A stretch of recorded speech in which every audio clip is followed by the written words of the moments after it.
Hello, আজকে আমি আপনাদের এই সুন্দর ওয়ালমেটটি তৈরি করে দেখাবো। প্রথমে আমি একটা কার্ডবোর্ড নিয়ে এটিকে রাউন্ড শেপে কেটে নিয়েছি।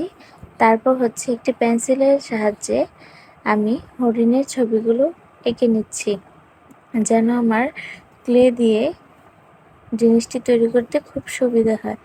দেখুন, আমি হরিণের ছবিগুলো ঠিক এভাবে এঁকে নিচ্ছি এবং হরিণের শিংগুলো আমি সুন্দর করে এঁকে নিচ্ছি।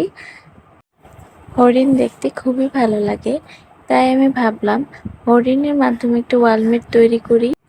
তারপর হচ্ছে আমি এই রঙের ক্লে নিয়ে হরিণের ছবির মধ্যে ক্লেগুলো লাগিয়ে দিচ্ছি, ঠিক দেখুন এইভাবে। তারপর আমি এখন হরিণের মুখটা তৈরি করব।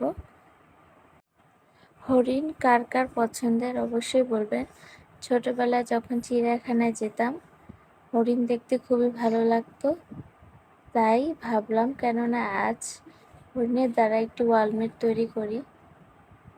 আমার হরিণের মুখ তৈরি করা শেষ। দেখুন, এরপর হচ্ছে আমি কান তৈরি করে নেব। দেখুন, দেখতে কি সুন্দর লাগছে হরিণ দুটো। এখন আমি হরিণের শিং গুলো তৈরি করব।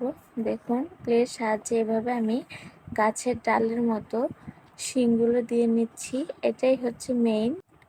হরিণ থাকবে আর হরিণের শিং থাকবে না, তা কি হয়? দেখুন, আমি এভাবে করে দিয়ে নিলাম। তারপর হচ্ছে একটি সাদা রঙের ক্লে নিয়ে পুরোটাকে সাদা করে নিব। আমার কাছে রং ছিল না, তাই আমি ক্লে দিয়ে কাজটা করেছি। আপনারা চাইলে রং ব্যবহার করতে পারেন। তারপর আমি ছোট ছোট পাতা এভাবে করে দিয়ে দিব। বলতে পারেন পাতার রং তো সবুজ হয়, আপনি এই কালার কেন দিয়েছেন? আমি হরিণের শিংয়ের দ্বারা কাজটি করেছি, তাই এই কালার দিলাম। তারপর ছোট ছোট ফুল বানিয়ে আমি দিয়ে দিব।